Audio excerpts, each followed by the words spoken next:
নমস্কার, কবিতায় কথা বলিতে আমি সুশান্ত। আজ পরিবেশন করছি কবি মাইকেল মধুসূদন দত্তের লেখা বঙ্গভূমির প্রতি।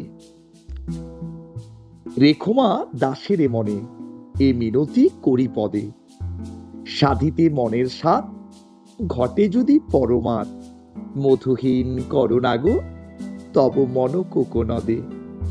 প্রবাসে দৈবের বসে জীবতারা যদি খসে, এ দেহ আকাশ হতে নাহি খেতাহে। জন্মিলে মরিতে হবে, অমরকে কোথা কবে, চিরস্থির করেনের হায় রে জীবন নদে। কিন্তু যদি রাখো মনে নাহিমা ডরি সমনে, মক্ষিকাও গলে না গো পড়িলে অমৃত হ্রদে।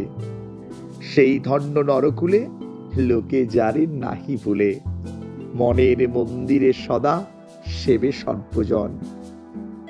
কিন্তু কোন গুণ আছে যাচিব যে তব কাছে, হেন অমরতা আমি কহ গো শ্যামা জন্মদে।